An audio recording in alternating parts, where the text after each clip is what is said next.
तो फाइनली बंदर का ट्रेलर रिलीज़ हो चुका है, तो मैंने सोचा कि क्यों ना रिव्यू कर दूँ। तो बॉबी देओल की बात करते हैं भाई, ठीक है। इसमें जितने भी स्टार कास्ट हैं पहले उसकी बात करते हैं, फिर ट्रेलर में क्या था, क्या कुछ नया ख़ास है, कुछ देखने लायक है, क्या आपके पैसे वर्थ इट है थिएटर में जाने के लिए या फिर नहीं। तो शुरू करते हैं, ठीक है। तो स्टार कास्ट में सबसे पहले हैं बॉबी देओल, सानिया मल्होत्रा, उसके बाद राजबी शेट्टी जो कि कनाडा के one of the most finest actor हैं, जो अपने दम पे मूवीज़ को हिट कराने में दम रखते हैं। एंड इस मूवी का सीन क्या है, मतलब सीन मतलब स्टोरी क्या है, ठीक है। तो बेसिकली बॉबी देओल एक रॉक स्टार के होते हैं, मतलब क्लब वगैरह या पॉप स्टार की तरह लाइक शो वगैरह करते हैं। उनकी काफ़ी एज हो गई है उसमें, जैसे मूवीज़ में दिखाते हैं 40 साल 45 साल, ठीक है। वो अपने से यंग लड़कियों को जैसे 20 साल 25 साल को डेट करते हैं, फिर उनके साथ रेप करते हैं, फिर ठीक है, और रेप करते हैं जिसकी वजह से उनको जेल जाना पड़ता है। एंड जेल जाने के बाद वो अपने लॉयर से ये कन्फेशन लेते हैं कि भाई नहीं, वो अपने लॉयर से कहते हैं कि बार-बार देखो मैंने रेप नहीं किया, अभी तो बस यही स्टोरी है समझ लो, ठीक है। अब इसी बीच बॉबी देओल के इर्द-गिर्द घूमते पूरी स्टोरी, क्या है, क्या नहीं है, ठीक है। तो स्टार्टिंग से बात करते हैं क्या होता है क्या नहीं, ठीक है। तो फर्स्ट ऑफ ऑल होता है एक सीन से इसमें ट्रेलर ओपन करते ही एक सीन आएगा, ट्रेलर ओपन करते ही एक सीन आएगा कि जैसे एक पुलिस वाला बॉबी देओल से पूछता है कि ये चैटिंग करता है तू, ये चैटिंग करता है, मतलब लिटरली भाई मैं बता रहा हूँ, लिटरली इसमें इतनी सारी गालियाँ भरी पड़ी हैं, इतनी सारी गालियाँ भरी पड़ी हैं कि आप सोच भी नहीं सकते। 18 प्लस ये मूवीज़ है, 18 प्लस से नीचे को देखने के अलाउड भी नहीं होगा, क्योंकि इतनी सारी गंदी गंदी गालियाँ हैं, मैं बता भी नहीं सकता, ठीक है। और लास्ट जितनी भी बॉबी देओल की मूवीज़ आई हैं, जैसे वार 2 में उनका कैमियो अपीयरेंस था, एंड उसमें भी था हाउसफुल 5 में, एंड अभी 2026 में जो उनकी मूवीज़ आने वाली हैं वो जननायकन, वो तो लीक हो चुकी है ऑलरेडी। मैंने फेसबुक पे उसकी क्लिप देखी थी, बाकी उन पे वो किस तरीके से एक्टिंग की है उन्होंने, ये तो पूरी मूवी देखने के बाद पता चलेगा। बाकी लीक हुई मूवीज़ को भी तो मैंने देखा नहीं उतने अच्छे तरीके से। जननायकन वो थलपति की लास्ट मूवीज़ थी। मैं सोच रहा था कि एज अ फ़ैन मैं ये मूवी थिएटर में देखूँ, बट मैं देख नहीं पाया, ठीक है। बट कोई नहीं, थोड़ा दुख हुआ बट चलता है, ठीक है। एंड बॉबी देओल की उसमें एक्टिंग ये समझ लो कि ऑन एन एवरेज सही है, लेकिन उनकी 2026 में जितनी भी मूवीज़ आने वाली हैं, अल्फ़ा आने वाली है, फिर अपना 2 आने वाला है, फिर ये अभी जो रिसेंट आई है बंदर, अनुराग कश्यप की, वो आने वाली है। तो बंदर बेसिकली थिएटर में रिलीज़ होगी। 18 प्लस 18 प्लस ये सेंसर बोर्ड ने अलाउ भी किया होगा, क्योंकि इसमें इतनी सारी गालियाँ, वल्गैरिटी, बेकार नहीं बोल सकते, बट स्टोरी टाइप ये समझ लो कि सही हो सकता है। वन टाइम वॉच, ठीक है, वन टाइम वॉच हो सकता है अगर आप 18 प्लस हो, गर्लफ्रेंड के साथ जाना, ठीक है। क्योंकि इसमें देखो, अगर इस मूवीज़ में किसी की एक्टिंग अगर देखने लायक है तो सानिया मल्होत्रा एंड राजबी शेट्टी, ठीक है। क्योंकि जिस तरीके से ट्रेलर में दिखाया गया है,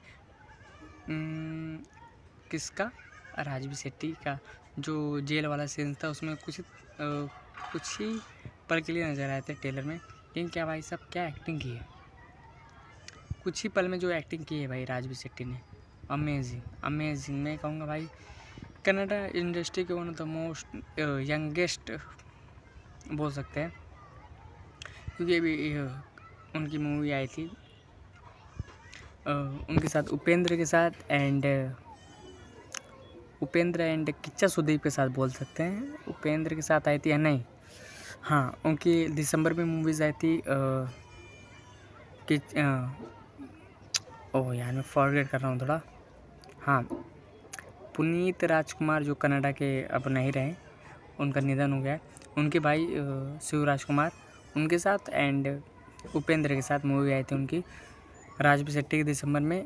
पता नहीं वो कौन सी मूवीज़ थी, पुण्य पाप के पुण्य पाप पे बेस्ड थी वो मूवीज़ कि नेकी करो दरिया में डाल, दिस टाइप वाली मूवीज़ थी। लेकिन बंदा उसमें भी क्या जान फूँक दिया था भाई अपनी एक्टिंग स्किल से। एंड अगर आपने राजवीर शेट्टी की मूवीज़ नहीं देखी तो भाई साहब जाके देखो, बंदा अकेले थिएटर में कोहराम मचाने का दम रखता है अपनी एक्टिंग स्किल से। भाई थोड़ा स्क्रीनी बंदा है बट बीजीएम जब उसके साथ मतलब देखोगे उसको तो अमेजिंग, ठीक है। एंड जहाँ तक मैं बात करूँ अनुराग कश्यप की, तो भाई साहब इसको तो भाई साहब बंदा ये अडल्ट मूवी बनाने के अलावा कुछ काम ही नहीं करता, मुझे ऐसा लगता है। मतलब इस की मूवीज़ में गालियाँ होना ज़रूरी है क्या? इतनी गंदी गंदी गालियाँ मैं टेलर में अगर यहाँ पे दूँ तो थोड़ा सा मुझे बुरा लगेगा, क्योंकि मैं गालियाँ बहुत कम देता हूँ, ठीक है। लेकिन ठीक है, अब देखो बंदर कितना क्या कमा पाते हैं, लेकिन मुझे लगता है कि बंदर कितना ही कमा पाएगी ऑन एन एवरेज 60-70 करोड़ कमा पाएगी, वो भी बहुत मुश्किल से। अदरवाइज़ उतना भी नहीं पहुंचेगा। मुझे लगता है 100 करोड़ से नीचे रहेगी, फ्लॉप जाएगी ये मूवीज़। क्योंकि जिस तरीके से इन्होंने स्टोरी बनाई है रिसेंटली डायरेक्टर बॉलीवुड वालों ने, बहुत ही बेकार चॉइस है। मैं कहूँगा कि आप अब क्विट बॉलीवुड की मूवीज़ आप क्विट ही किया करो, ठीक है।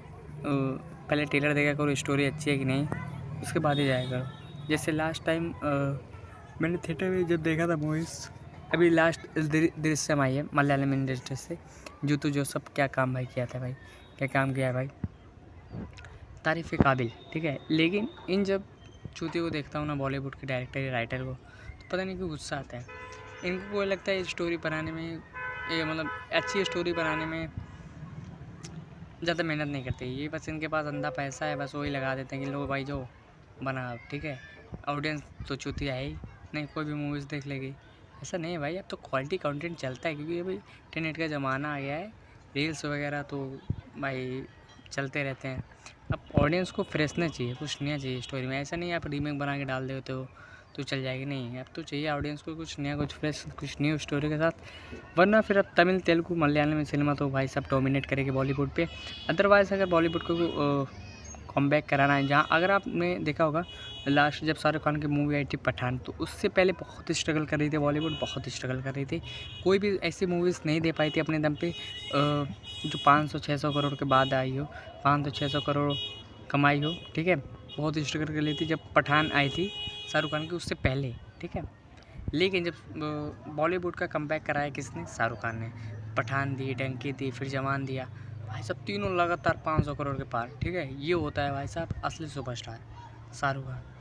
वरना भाई साहब बॉलीवुड को जितनी गालियाँ उस टाइम पड़ रही थी, ठीक है, पठान आने से पहले बहुत कंट्रोवर्शियल हुआ था पठान में भी, लेकिन चलता है, किंग है अपना, ऐसा बोलते हैं उसे, बट या इज़ किंग, सुपरस्टार, ठीक है। बहुत स्ट्रगल करके वो भी आया भाई।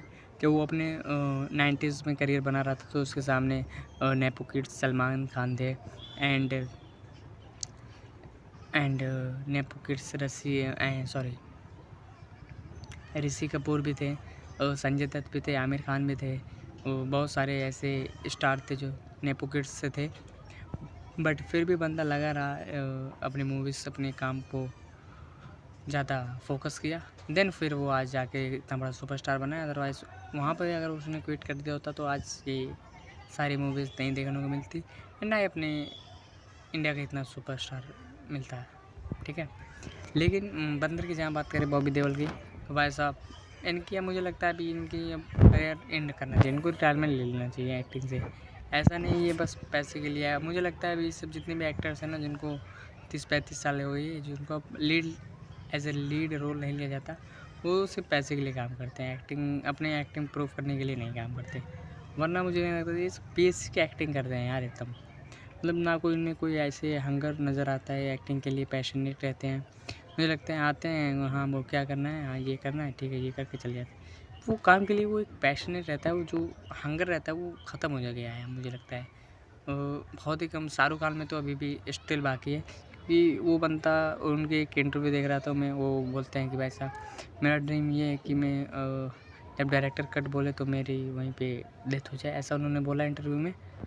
भाई अजीब विश है शाहरुख खान की, बट कोई नहीं। तो ये रहा बंदर का भाई ट्रेलर, मुझे कुछ उतना भी ज़्यादा पसंद नहीं आया, बट अगर आप देखना चाहो जाओ थिएटर में देख सकते हो।